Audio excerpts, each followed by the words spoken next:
Welcome to episode 6 with my first guest, actress and filmmaker Tucky Williams. This is also my first disclaimer. What this young woman says is so powerful and moving at the end, I'm leaving it with just her words. No conclusion, and thanks for listening. What she says is that powerful. Tucky Williams started college at 15 years of age. She holds multiple degrees in meteorology and journalism. She's an actress, director, producer, writer, but don't call her a weather girl. You'll find out later in this episode. I chose Tucky for her recent battle with retail and streaming god Amazon over her feature film Girl Scene, which is a feature-length adaptation of her highly successful streaming series of the same name. What this woman has endured exemplifies cinema, and I couldn't have asked for a better guest. Brilliant, eloquent, talented. I'll let her speak for herself in this out-of-the-gate interview. Oh, I'm so glad to be here. I'm a big fan of your blog. It's amazing. I've been addicted to it since I found out about it. It's thorough. Let's put it that way. It's not about like good or bad entertainment. It's about sometimes the stuff is just made not even to entertain. There's no objective to entertain. It's just bad product. And you get people excusing it all the time going, well, it's so bad, it's good. No. Sometimes it's just really bad. And that's Jaws the Revenge. You know, that's how Jaws Revenge was. I saw it at a very, very, very early age. It was the first scary movie I ever saw. I didn't know that it was a scary movie, so I thought it would be fun to watch. And I immediately acquired obsessive compulsive disorder because I didn't want to lose any limbs. I was about 8 years old, and I didn't want to step on the cracks because. Well, and you know what? I can get that because look, you were 8, so you didn't know any better. Right? I didn't know that his arm was stuffed into his shirt and that it was really obvious. I'm talking about the first scene because I saw it again and it's like they're not even trying to make it look like his arm is stuffed into his shirt. Right, they're not even trying. When I saw it and I was little, it was the worst thing I'd ever seen in my life. Tell us a little bit about you. I mean, I always, I talk about in interviews and stuff, the movie that made me want to make movies was Jaws. So how does this little girl, in America decide suddenly, she wants to make movies? Was it something you wanted to do? Did you stumble into this? I mean, how did you get to where you are? Well, I always wanted to be an actress. And then when I was in high school, I decided I wanted to be a screenwriter. And that was all I ever really wanted to do. But as I got further and further into it, I ended up being a director because I needed the job done and I needed it done right. So all of a sudden, I'm actually a director. It was never planned, but that's my job now. It was surprising because I was hiring people to do jobs and they weren't. They had to be told what to do. And, I would hire someone to do the cinematography and they had studied it and knew how to do it. And I knew nothing about cameras or cinematography. And all of a sudden, I'm telling them exactly how to shoot a scene and where the camera needs to be. And I think that was one of the frustrating days. I was like, are you kidding me? I have to tell you where to put the camera. I'm not dealing with that person anymore. But I was kind of like, why? I mean, that's kind of I think as a director, you shouldn't have to tell people the camera goes here for the shot to look like this. It wasn't anything complicated. Right, so like a reverse shot kind of thing. Yeah. Okay. So my question to you is... I'm sorry, I take that back. It was a jump scare. Oh, okay. But those are kind of easy to do. I mean, it's like, I think people when they shoot, I think a lot of people I've encountered, DPs, about a jump scare, they're not used to it because they're expecting the music or sound, and it's like, no, you're not going to hear the music or the sound. That goes in later. You have to shoot this, and the person's there, but nobody else does. You have to shoot it like you don't know the person standing there. Oh. And then in camera effects, like I wanted to make it seem that someone gets in a car, and then all of a sudden a person manifests in the car in the passenger seat, and I was like, okay. Here's how you do it. You already have the person in the car. You have them bent over in the passenger seat. You show that the seat is empty and have the driver walk around the front of the car. So you show that it's empty. You get the passenger seat out of frame. You have the person get in the car. And then somewhere along the way, the person has sat upright and makes it look like they've been sitting there forever. So then when they get in the car and they see someone, later we add the boom. And it's a huge surprise. Somehow that's the most complicated thing in the world to explain to someone. And I think it's easy. I mean, maybe I don't know. I don't know. Maybe people are going to listen to this and be like, I have no idea what she's talking about. But okay, if you're a DP, you should know exactly You what I'm should know. We're fighting daylight, and I have to tell you what a jump scare is. Oh my god! The guy I'm working with now, who's my DP, we both sit around and watch movies and take notes on the movies. You know, we're nerds about it. Like, I'll rewind the scene because I like the way it's edited. You know, there's this constantly absorbing information, really obvious stuff. So you have people who come out of film school and they haven't looked at films that way, and you know, and so, you know, I come in, I'm going, I know all this and I didn't go to film school. um, I just think it's laziness because I've seen it in all generations. I've worked with people of all ages. What are your thoughts on basically not just a generation but a society out there that just is ignorant to the fundamentals of film, and they don't know what they're critiquing, and but they think they do because here it is. The bottom line is, because they think they have WordPress and a blog, they're a reviewer, or because they think they have a prosumer camera and Final Cut Pro, they're a filmmaker. Okay, I think this all started with the YouTube series Everything Wrong with Blank. That's where this started. And if you watch those as a filmmaker, you're sitting there going, that's actually not a problem. I mean, occasionally they get something right, but everything they say, you're sitting there and you're going, well, that's not a problem with the movie. I mean, and they call everything a plot hole. And it's like, that's not a plot hole. Do you even know they don't know what a plot hole is. And that's what started it. And I mean, you hear those, that everywhere you go. Now, someone came up with a similar channel where they kind of talk about what's wrong with movies, but they do it in an affectionate way. They're doing, we love movies, and we love that they messed up in this movie and caused a black hole and nobody fell into it. And oh, we love that this happened. Whereas the Everything Wrong With, they'll be like, they created a black hole. This movie sucks. And it's attitude. I think it's okay to critique a film as long as you're appreciative of everything that's gone into it and you're having fun. And but when you're nasty about it, and I truly believe that's what started it. People weren't doing that before those what do you call them, episodes, before those episodes came out. I think that's where it all comes from. There's a big difference in looking at something like, you know, for me growing up, you know, you looked at something and you said, okay, well, for example, let's just put the cards on the table with Jaws. The mechanical shark is not the most convincing special effect in the world. However, we have fantastic human performances, deft direction and editing. We look past that because it's entertainment. It's entertaining to us, and we love it, and we have an affection for it. But now you have, well, we should go back and we should CGI the shark because, you know, sharks don't have jowls, and this thing moves so clunky and it's stiff and it doesn't work right. Then they call these effects or these movies dated. And that's a cynical term because everything is dated. So do we go back and do we remake The Godfather because it took place originally in the 1940s? Do we update that now because everything is dated? So I guess we have to update Gremlins because, quite frankly, when I saw Gremlins in theaters as a kid, I thought the little things looked pretty puppety and fake anyway. In fact, they kind of look like lesser Muppets than what the Muppets were doing. But it was an entertaining story, so I loved it. Today, an Everything's Wrong With series would attack all of that and say, well, you know, they're obviously puppets and they're not very animated and they're not very detailed and blah, blah, blah, blah, blah. And that creates a cynical attitude toward what we watch, where we just are being conditioned to pretty much fucking hate everything. What were you up against in getting into this, and then lead us, you know, right up to where, you know, the problems that you've been having? Okay, well, originally I was trying to hire people to be the director. It wasn't until later when actresses, you know, very, very, very successful actresses came in from LA and New York that they were telling me, no, you're actually the director here. And I was going, but he's supposed to be the director. And like, no, you're the one directing it. Both men and women don't like a woman being in charge. They hate it. And the most recent experience was making this girl scene movie. I remember the very first day.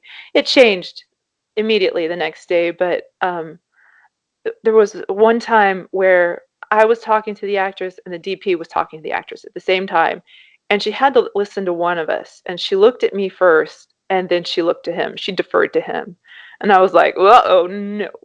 And that's an example, though, of what I have to deal with all the time. And then there's sort of resentment from people who've never worked with me. I've had a bit of success, and especially when you compare it to other people. And so there's this immediate takedown of all the things that women are accused of. There have been actual like nonprofit commercial ads that say, you're calling little girls bossy. That's a good thing. Stop using that as a bad thing against women. Um, so all these negative things that are actually positive traits that I'm taking over and I'm in charge and I know what to do. A lot of people don't like that because as a society we're conditioned to only want to listen to men. And then if a woman comes along, it's like, well, who does she think she is? We need to put her in her place. I will make one exception. A lot of people just think the person with the camera who's saying action and cut is the director. That's just a natural thing. If you don't know film and you don't know what's going on, you just naturally sort of think that. So that's the other problem. That has nothing to do with being a woman. I will make that exception. You embark. You're an actress. You get into directing. How did Girl Scene come about? What was your vision for this? How do you identify yourself? And I sent an email to you about that, in which I said, for example, is Steven Spielberg known as a great Jewish filmmaker? Or is he just a filmmaker? And have you had the labels applied to you, and have they been tried to use that against you or marginalize you? Yes and no. I've had so many people be positive and give me awards for being a gay filmmaker. But then I've heard, they never say it to my face. I've heard people going, "Oh, she's just making gay stuff," and I want to be like, "Yeah, I'm making gay stuff that people are watching." But the people who say that, they're making this very generic stuff that I feel like I have somebody called me a Cassandra because I'm like saying, what you do is you find a niche. You have to find a thing that nobody else is doing and make that. And I'm telling everyone this. This is a secret, folks. Find a need that needs to be fulfilled, and nobody listens to that. So I like being called a gay filmmaker because I think that's an awesome thing, and there aren't many. I like that I'm a woman in this industry. It's hard. I mean, it's like at least twice as hard being a woman. I mean, oh, it's hard.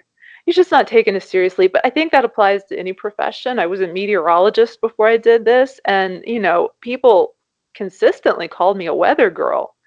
And I mean, I would say, no, I'm a meteorologist. And they'd be like, they still to this day are like, yeah, a weather girl. Well, first off, I'm a grown woman. The other thing is I'm a degreed, a scientist. So you don't call a scientist a weather girl. Nothing wrong with being a weather girl, but it's just, you're dismissed that way. No meteorologist is ever called a weather boy. That's just not a word that exists. Even though I'm sure there have been plenty of weather boys who were doing the weather and didn't have a degree. That it doesn't exist because there's this immediate respect for men. I kind of want to be angry that this is a film thing, but when I think back on my life, it's everywhere I've been. This is something I've encountered. So you go from all of this. What was the start for Girl Scene and the evolution toward a feature? And then we'll get into, of course, the pushback, the issues with Amazon, and everything that you've been fighting as a filmmaker. And I know that you had said that you see a lot of your life in this, which all good filmmakers do inject their point of view and their feelings into their work. But where did it all come from, and how did it lead to the present issues that you're having right now? It came with, I had to make this. There was a show out there that I wanted to see so desperately, and it didn't exist. So I had to make it, and I had to be in it. This isn't something that I could have gone, oh yeah, someone else go make it. Go make my dream come true. No, I had to be in this thing. And it caught on right away, immediately. I thought 5,000 people were going to watch it on YouTube. I mean, I would have been happy with that.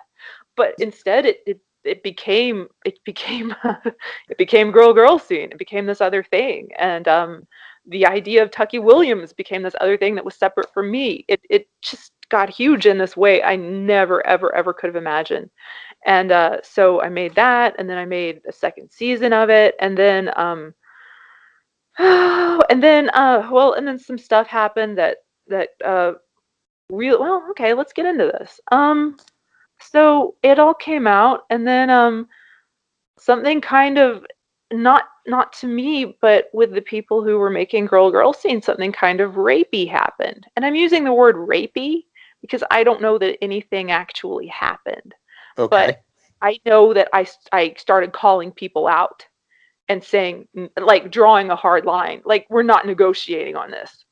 Like, this guy, like, it's all actresses, so I felt like I had to protect them. And I said, this guy is not coming around my women at all. Like, no negotiation. And apparently, rapey men don't like being called out. I didn't put No, that. they tend to shy away from that. They tend to get furious, and so it meant that everything immediately ground to a halt for me. But I'm amazed that, 2 years later, I had another series come out that did really, really well. And I'm amazed because it was made on zero budget and everybody was working for free practically. So, to have something hit you that hard, to be taken from going really, really, really successful and you're just building momentum like crazy, and then you lose it all. This wouldn't have happened today with Me Too. People are more careful and they're more used to it now. So if the same thing had happened, everybody would have paid attention. Tell people listening, what was in your head? What did you need to make that you needed to see that wasn't being made?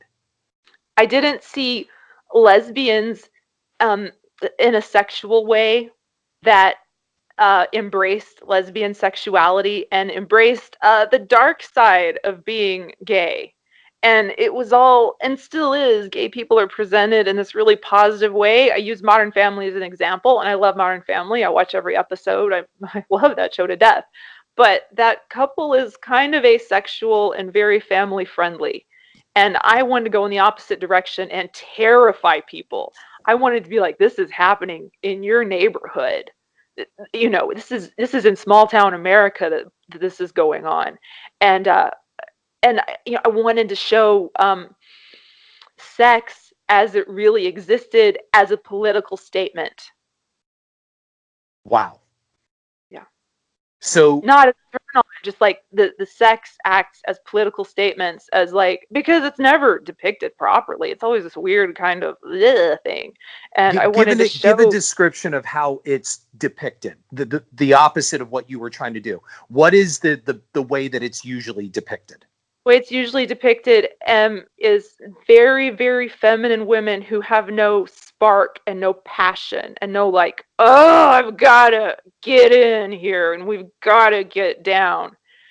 And I made movies with feminine women, so that's not the issue. It's just sort of this, the issue is that people like this idea of both people being feminine, and there weren't any androgynous or butch women. And that's a thing that actually happens in real life. I needed to show that was happening.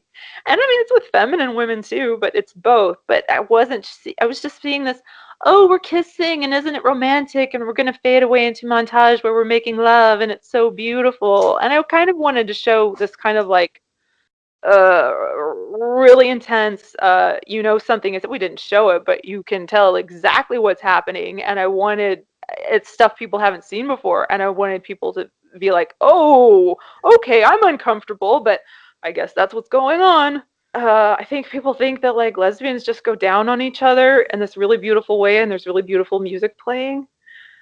But like I said, that's what Howard Stern has also painted. He likes his lesbians a certain way, and his audience, he has kind of painted a certain picture of this. The Stern Show was the only place where I could look to see lesbians on TV when I was young. We're talking about pornography here. That's not what I'm making, but I'm going to go ahead and talk about pornography. So I consider, these old VHS tapes from the late 90s, or I guess mid 90s, I don't know, to be the golden age of porn. I do. And that was where Howard Stern, he was involved with that at the time. And they were at that time showing women screwing in a more passionate way. There was this performer, Janine Lindemulder, and she was getting down and dirty, and it was very realistic. They don't do that anymore. I don't know. I don't really, but I was young and I was trying to figure things out. I mean, I knew I was a lesbian and everything, but Howard Stern actually helped me quite a bit because he was actually talking to lesbians and interviewing them,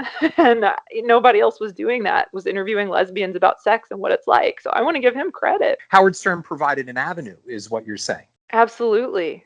I mean, I don't know where I would be if I hadn't had if it hadn't been for Howard Stern.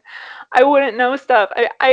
I met Janine later, and I snuck into a strip club, and I met her, and I said, you taught me how to have sex. I wish someone had a video camera. The look on her face. She hadn't heard that one before.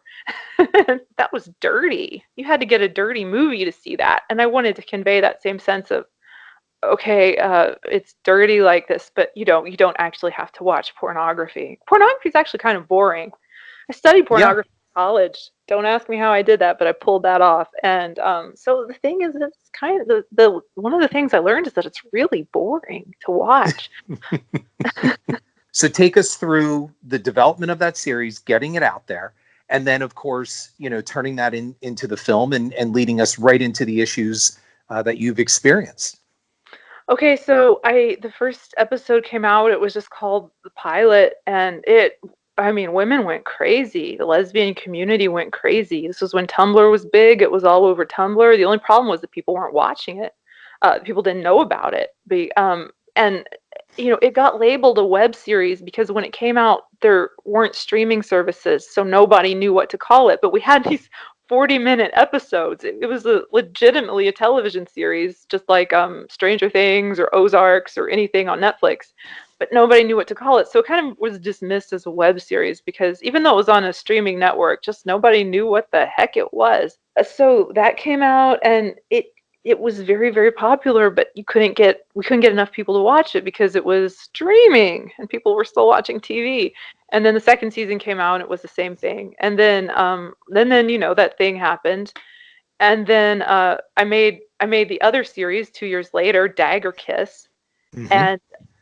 And that was no budget, man. And that was wonderful in the way that it was, but it was also, I would say it was sort of like a kid's series. It was very simple and very simply done, and but it was very sincere. And anyway, it kind of didn't go anywhere, but then it got on Amazon, and then everybody was watching it. You're making these things with no money, and you're making quality work with no money.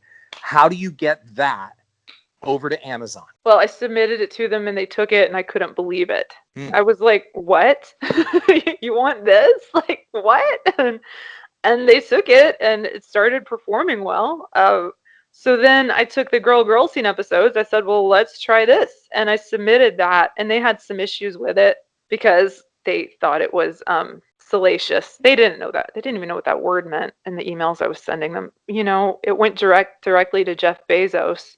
He was like, okay, it's okay. He watched it and he was like, it's okay. This isn't porno. That's how many people think that lesbians, a show that has lesbian. I mean, it's about them. It's just their whole lives encompassed, and just the show where girls are making out, that it's pornography. So the interesting thing is you're building something up right here, and then you almost get the opposite in a lot of the comments that people are raging about when they finally do see it. So when the series came out on Amazon, it did well, but a lot of lesbians were offended. Well, a lot of people were offended that they were saying it was low budget. They were like, this is low budget, 1 star. Oh, okay. And then a lot of lesbians were offended because they didn't like the portrayal of lesbians. They wanted it to be Modern Family kind of lesbians. And we had, drug addicts and, people, alcoholics, and one of them was a prostitute, like an escort, and they were real people, and I wanted people to think about it. I didn't want to present this happy image, so a lot of lesbians were leaving really angry reviews about it and giving it, Did anyone manage to reach out to you directly and give you this kind of feedback? Oh yeah, they were really angry. Give me an example. Oh, furious that you're presenting this as the lesbian community. And I wanted to say, well, make your own damn TV show if you don't like it. But don't watch my thing and give me grief about it. Like, you just don't like it. I mean, this is real. I'm sorry if you don't like this. And they were saying this isn't my life at all. And I'm like, well, it's my life. It's not my problem if it's not your life. This is my life. It was just, I mean, this would be like people watching Jaws: The Revenge and going, well, no shark's ever bitten off my arm. Why are you representing sharks like this? It's just like, what? So now, what do you say in general to this big thing of the outrage community demanding remakes of Star Wars or Game of Thrones and trying to get petitions made to get the last season or last couple episodes done, because they're saying just what you said? Well, that's not the way that I wanted it to be. Like, they have some kind of ownership over your property. Well, what are your thoughts on that? The writers are laughing all the way to the bank. So, and all they're doing is giving them more attention. You can't listen to people. If you listen to people, I think everything would be a happy ending and all the couples would get together. But I read this thing about writing is that you have to put your characters through hell. And if you listen to your audience, they want to, I mean, of course, you want to see everything turn out well and people have a good time. And that doesn't work. If I made a show where everybody had a good time and nothing bad ever happened, who would want to watch that? So I think they're, again, I get on people because I actually studied writing extensively in college, and there are people who just think they can write, and some people can. I think you have to earn it. It's like being funny. A lot of people just think they have a right to be a stand-up comic and be funny, and that they have a right to judge comedy. And like, I'll tell you, I don't tell jokes because I'm not good at it. I don't sing because I'm not good at it. Let me tell you, I would love to be good at singing, and I would love to be a stand-up comic, but I can't be. And so I don't think people understand writing, and they think it's just this easy thing to sit down and do. And if you're really a writer, you fucking hate it. You fucking hate writing. You'll do anything to keep from writing. You will procrastinate. You'll go to an amusement park. You'll stay up until 7 a.m. and not write a word. And that's how you know you're a writer. And then you bitch because you don't have the time to write. And yet, like you just said, you just frittered and wasted half the day avoiding writing.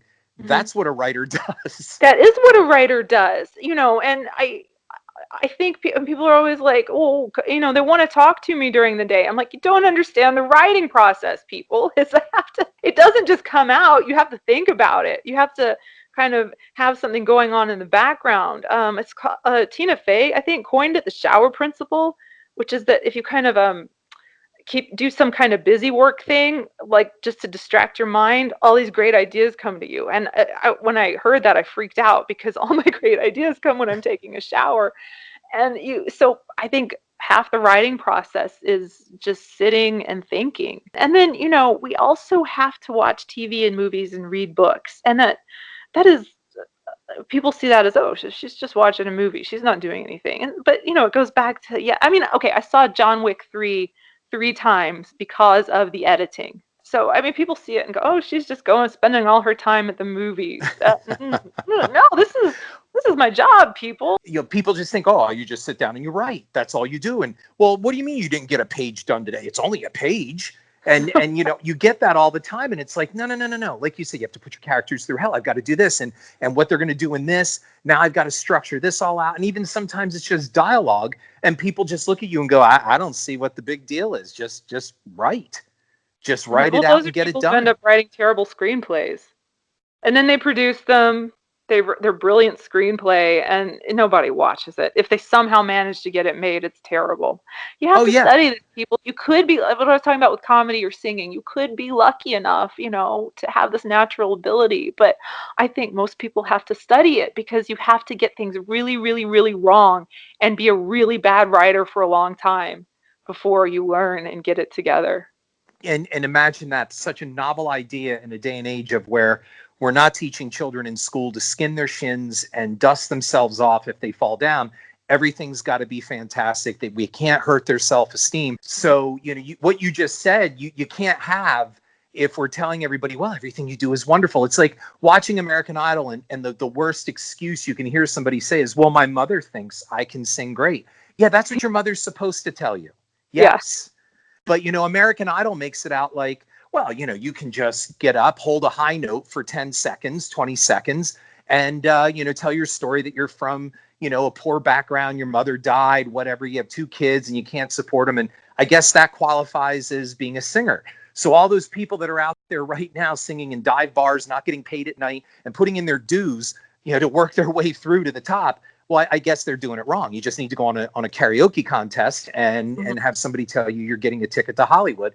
And that's the same thing with, well, that's what you do, right? I mean, you just write and all you got to do is do that. And it's that simple. And if Tucky Williams can do it, well, then I can do it. Right. If a woman can do it, that must be easy. Exactly. If a woman can do this, nobody realizes just how goddamn hard stand-up comedy is. And, those people they are think, tortured. Those people are miserable. They're dark-hearted souls. Exactly. And they think, oh, they just go up there and they're funny. I can do that. And so we have, for a while we had Last Comic Standing and we have all this stuff and we have these nightclubs that open up now with, these impromptu comedy clubs with open mic night, and everybody thinks they can do it. And then some of them do find out when they get up there, it's like, oh shit, this is actually hard and I'm kind of a jackass. But you do get the people that do come to you and say, well, I've just written this and it's going to be, I have the next Star Wars. And my answer is always, no, you don't. No, Right. You don't. So then now these people, all these kind of people we're talking about that have no idea how movies are made. They just think, well, it happens. And part of my problem also with like behind the scenes DVDs and stuff like that and growing up with deleted footage and showing is that I think Hollywood is like a magician that showed how the tricks are done. And now everybody thinks, oh, I know how that's done. And you can just do it this way. And I know exactly how they did that. And we don't have that sense of wonder anymore. We've become very cynical viewers. So you go through all this. You have people attack, well, it's low budget and lesbians saying this is not the way that my life is. So, and they're taking it out on you through these quote unquote reviews, which are really nothing more than comments. Which is no different than somebody sitting on a train looking across from you saying, hey, Tucky, I saw your series. I didn't like it. That's not a review. That's an opinion. And then you get these people that think also, well, I'm just going to fuck her over. I'm just going to put 1 star up because, I don't like that. Or, I'm a conservative Christian and this is just pushing the gay agenda. I'm going to do this because we have democratized the voice on the internet. And I've said this many, many times. Sometimes I'm going to sound like a total fascist here, but sometimes you can have too much democracy. And, the people who do have a voice, some of them shouldn't be speaking, at least not with that amplified microphone. They should not be speaking because they're talking about stuff that they just don't know about. They think they do. Well, look, Tucky, I love tornadoes. I think I could be a meteorologist. I can't tell you how many men have explained the weather to me. What happened with the whole Amazon debacle with the film, and most of all, these people going online and assailing you because, again, they think they know everything. What have you endured with this? Okay, I just have to say, never in my life did I think that this would happen to me. Never, ever, ever. So my editor, Mark Holmberg, and I were editing this for a really, really long time. And in the love scenes, we went out of our way to make them PG-13 rated.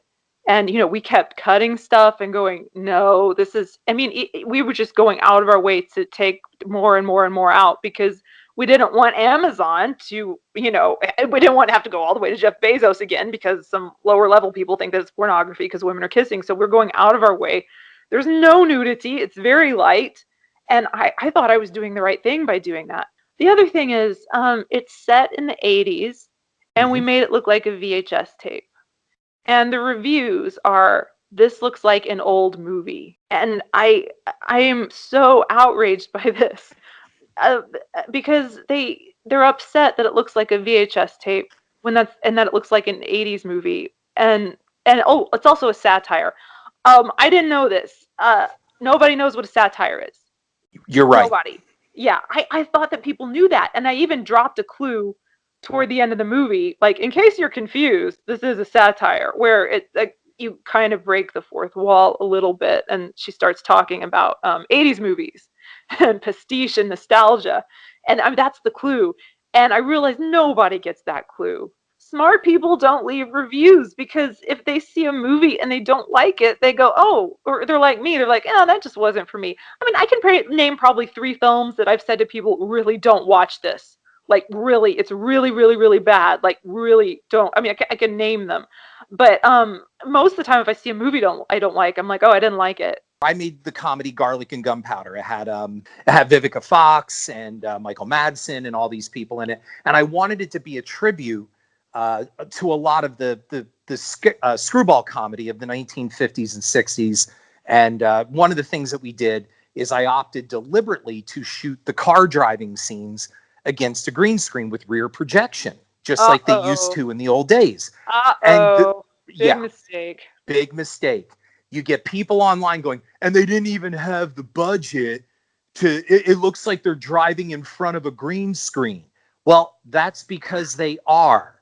The whole tribute to that era of filmmaking, no different than when Sean Connery was driving his Aston Martin in front of a projected screen. And they act like it's a stylistic choice. They act like, oh, you didn't have the budget. Like, people think they know everything. Dude, it's cheaper to shoot it regularly than it is to put and do all the post and pay somebody to rotoscope and do all of that stuff to key everything out. No, I did it as a stylistic choice. And people don't understand it. They don't understand satire. They don't even understand style anymore, because they become so literal.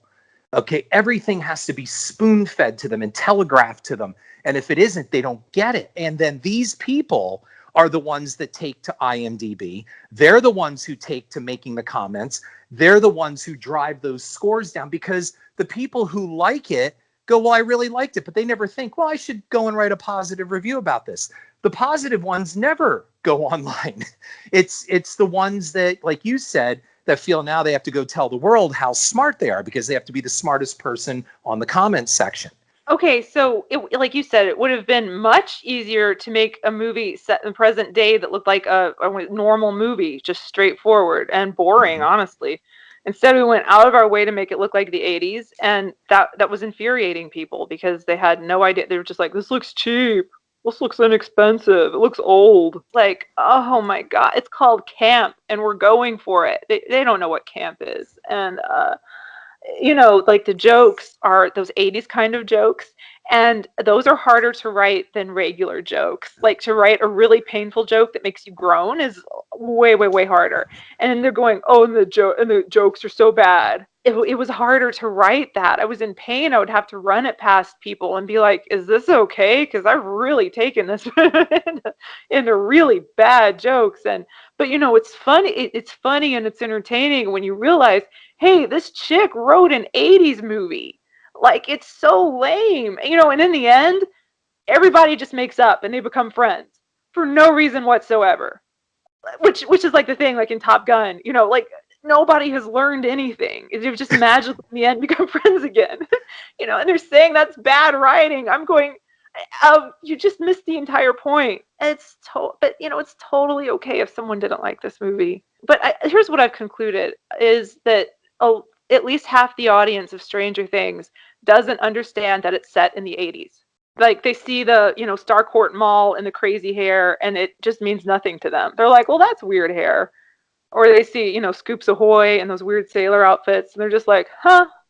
They just don't get it. Okay, so that was the first wave, was people hating it because they said it's low budget and it looked cheap. So, and that the writing was, the way it was. And then, that was, I'm just used to people being stupid. But then all of a sudden, these men started leaving reviews that said it was horrible because it wasn't pornography. I mean, I honestly don't know what to say to you, because I still can't make any sense of it. I'm just like, if what you want is pornography, go anywhere else. There is an abundance of it. Like, you don't need to be angry because you went to this one place and there wasn't any. So they were watching 5 minutes of it and saying, this isn't porno, I'm giving it 1 star. And then this one guy watched 5 minutes he said, he said, I watched he said, I watched 15 minutes. I couldn't take it anymore. And he left a 7-paragraph review. They say bizarre things. One said it promoted Marxism, and then they said it was anti-Trump. And I'm like, what? I don't even know where this is coming from. It's actually kind of the other way. One of the things I thought that would be a big shock to people is, oh, here's a shocking thing. Some gay people are conservative. I'm good, So I wanted to have a gay conservative. And the joke is, like, her girlfriend is basically calling her a monster for being a conservative. But then in this very affectionate way, the conservative girl calls her girlfriend a Marxist. But it's like cute. She's like, oh, you little Marxist. And then they were saying that it promoted Marxism. And I'm like, if anything, it promotes people's right to be conservative. And also, there's no mention of Donald Trump at all.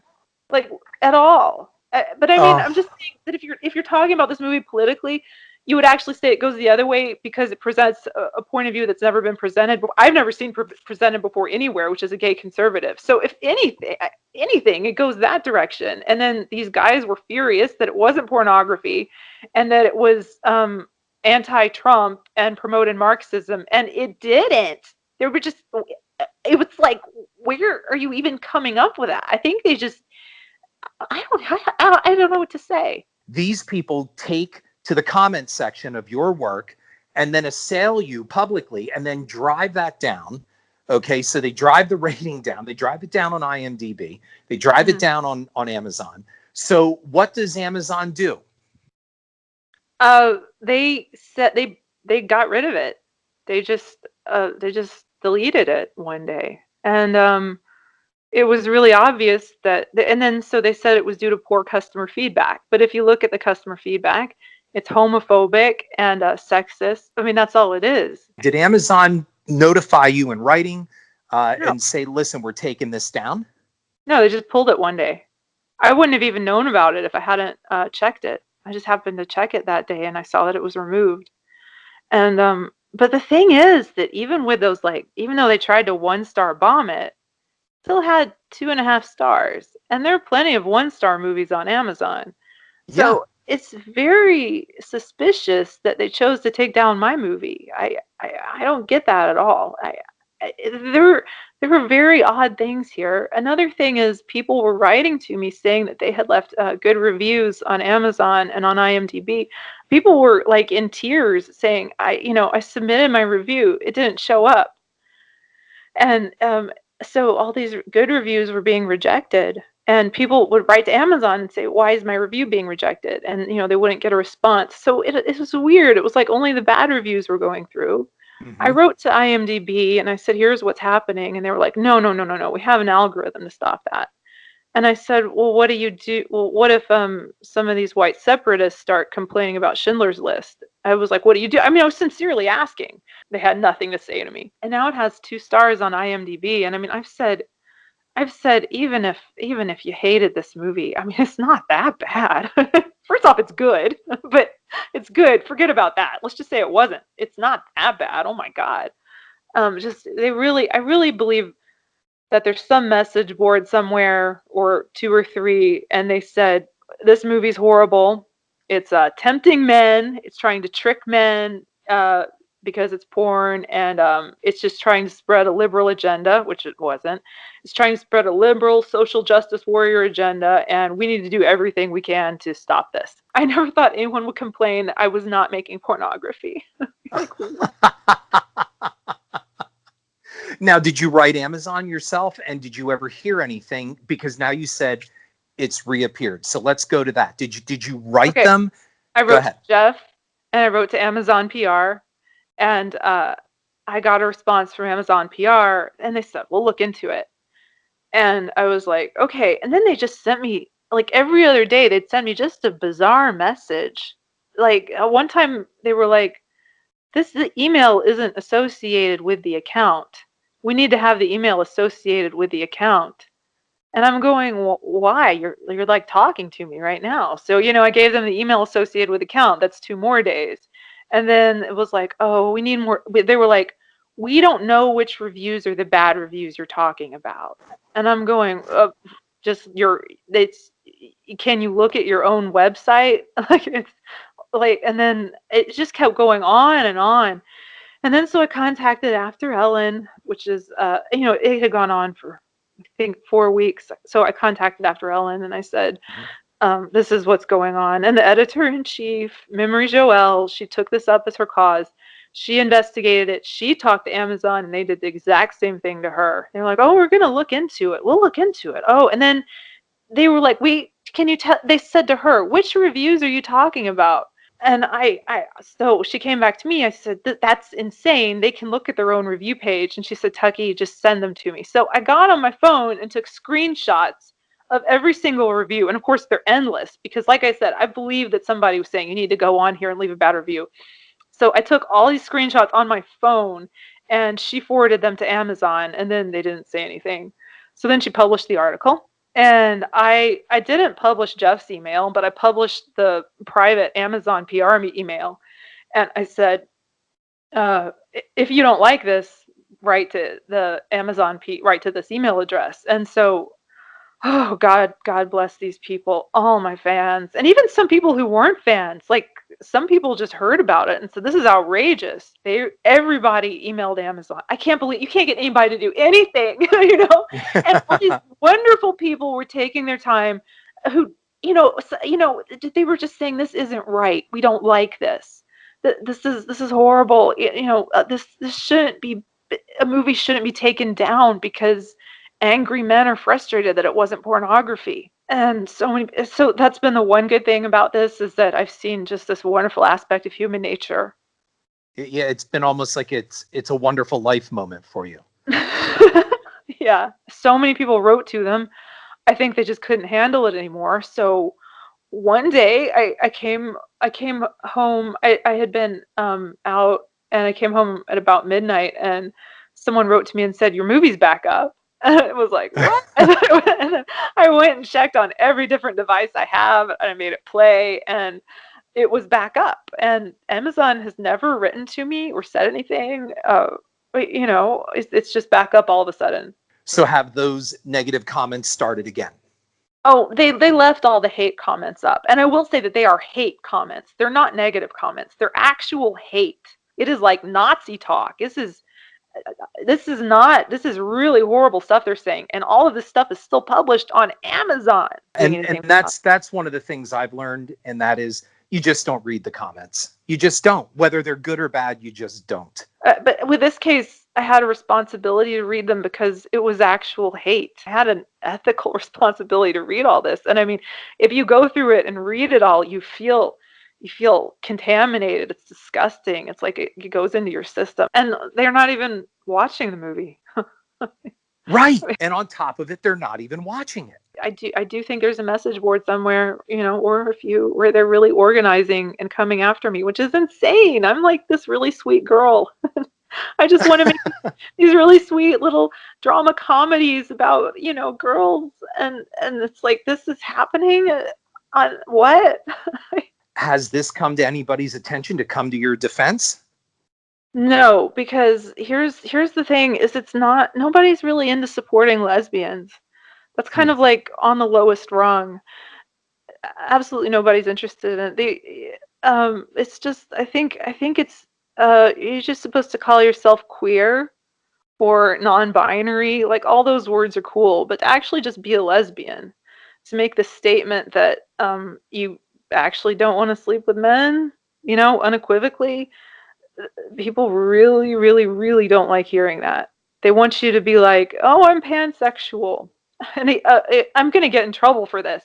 It's fine to be pansexual. It's fine to be non-binary, whatever. That is fine with me. What I don't like is that it's not okay to state unequivocally that you're not interested in men. I mean, Harrison, you're allowed to say that, right? I'm not interested in guys. Last time I checked, yes, you are allowed to say that. That's an okay thing. But apparently women are not allowed to say that. You have to say you're on the spectrum, or, and basically you're allowed to say anything that leaves it as an open possibility. And so the fact that none of my characters, that they're all lesbians, and that's what I'm putting out there, is people just just don't have anything to do with it. Whatever you want to say, especially to the people out there, not the ones that left the hateful comments, but to those who think they understand art, film, whatever, what do you have to say to that crowd? You mean the people who leave the reviews that are negative but aren't hate? Oh God. Oh God. Shut up. Just shut up. I mean, just shut up. I don't think there's any getting through to them. And I think, okay, I'll reach out to someone who maybe you could. Okay, I'll say this: someone you could get through to who is saying these negative things. I would say that such a thing exists as a movie you don't like, and that's okay. And like I said, there are 3 movies in my life of watching thousands of movies that I think are terrible. If it falls into one of those categories and you really actually want to warn people not to watch it, okay, then you can bash a movie. But everything else is just a movie that you don't like, and it's just not for you. Yeah. It's great. This critic, actually, this is an actual film critic, like paid to write for a newspaper. It was Winnie the Pooh came out, and it was a 1-word review, and it said childish. It's like, maybe this just isn't for you. Like the dagger kiss thing was this kind of like this cheesy medieval sci-fi fantasy thing that was very self-aware that it was what it was, and people were going, this is kind of hokey. And it's like, this was made for a very specific audience, and maybe it's just not your thing. Like, don't watch medieval sci-fi fantasy movies if you're not into it. I don't get, I love movies. I love them. That's why I'm doing this. Movies are a wonderful thing. There's this saying, when the lights go down, we're all the same. I mean, I watch movies and I actually look at the people who sit next to me and I start crying. This has actually happened because I realize that we come from all different walks of life. I'll never understand what their lives are like, and they'll never understand what my life is like. And we're sitting there in the theater and we're all the same person. We're in a magical place having this wonderful experience. And this is this universal thing that we all have in common. And movies can do that to us. They can unite us and bring us together and inspire us like nothing else. And that's what cinema is about. And we need to hold that and cherish it. And if you're on the receiving end of this hate and this negativity, we have to remember what we're doing is we're making the world a better place because we're reaching out to people and we're giving them something beautiful. Well, Freddie Mercury said, what they want is a taste of the heavens, right? And that's what I want. I want people to see Girl Scene and go, oh my God, that's my life. Oh, that's my life. Yes. Or I want them to see Dagger Kiss and go, oh, it's girls in corsets and dresses with incredibly long hair, and there is nothing else I want to see except that. I don't care what the plot is or anything else. I just love this medieval thing, and thank you for making something that I love to watch. And that's what it's about, is inspiring people and giving them this beautiful experience. And so if that's what you're doing, nothing else matters.